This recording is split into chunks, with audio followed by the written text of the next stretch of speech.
Now that free agency, the first wave of free agency is over, we still have kind of a second or third wave of free agency happening, the draft coming up as well. What is the most important thing the Vikings can do from this point going forward, the rest of the offseason, to help their chances at getting back closer to where they were 2 years ago? I think that probably shy of adding players in the draft, and I think that they have to add a lot of players in the draft. So probably, possibly even trading back, using some of that, adding capital to get offensive line.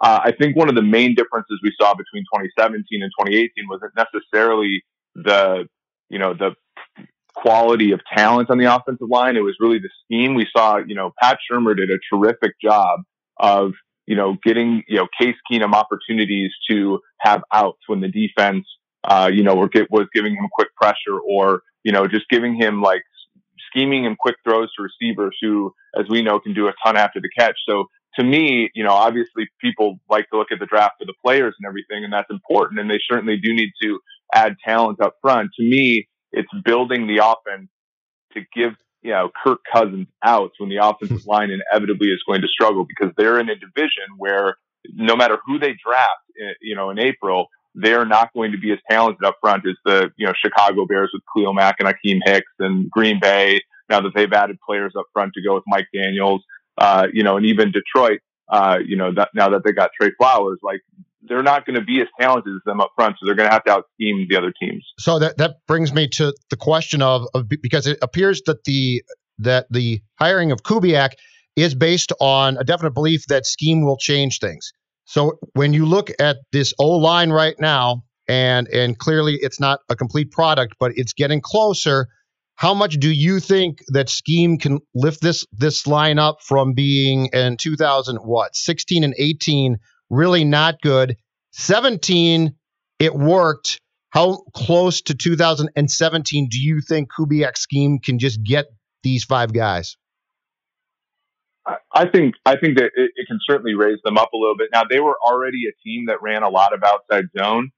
But if you look at Kubiak's teams in Baltimore and Denver and Houston, they were running outside zone almost 50% or more of the time. And the Vikings really do have some linemen who can shine in that area. Elflein's an athletic guy. O'Neal was drafted basically because of his athleticism. And there's going to be players in the draft that I think that they can get value with, not only with their top pick, but also in the second and third and fourth rounds there, that can really excel in that scheme. And so I think that they can certainly do well.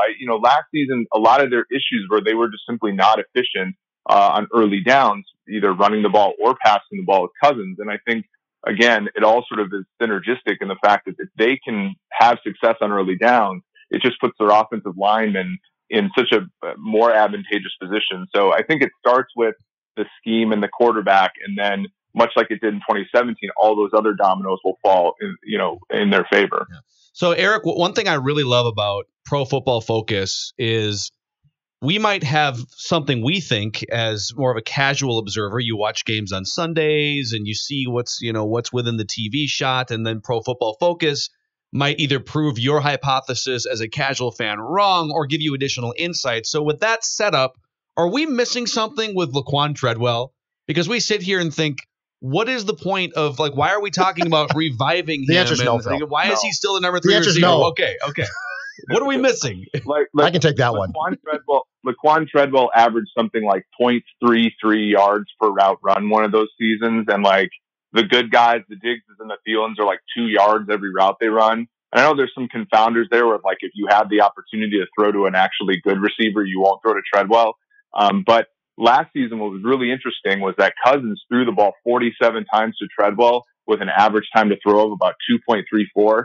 So all the throws to Treadwell were designed, and Cousins was going there quickly, and he averaged something like 8 yards a catch, which this guy didn't make your list, but that would have made Amp Lee blush. And that to me, I think that Treadwell is just one of those guys that I think it's just a loss there, and you got to cut some losses there. But they can't, unfortunately, or they won't. Yeah. Hey, you need some guys to block on kickoff return, though. Yeah, that's true. On Cousins, give me your unbiased assessment there, because I will defend him a little bit on this. The Vikings gave him that contract, and then it felt like the Vikings said, okay, be a top 3 QB. And he's just not. So when you examine his play, how good can he be in your mind? And what should the realistic expectation for getting the contract for a second be for Kirk Cousins in 2019?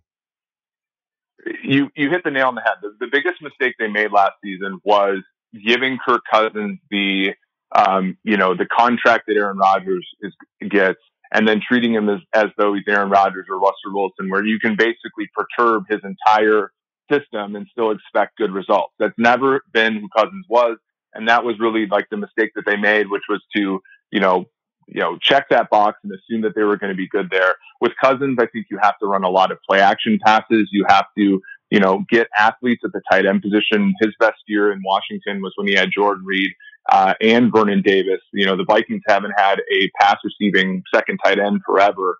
And I think, and then of course protecting him up front, but a lot of a quarterback. So the interesting thing that I just noticed actually is that Cousins' pressure rate was the same as Case Keenum's pressure rate. So in 2017, so a lot of that like stack and pressure rate is like kind of what the quarterback gives himself. And so they kind of just have to give him outs. And I think that this offensive coaching staff is probably going to be more willing to work around a quarterback despite his big contract sort of implying that they wouldn't have to, than the last one with John DeFilippo. Yeah.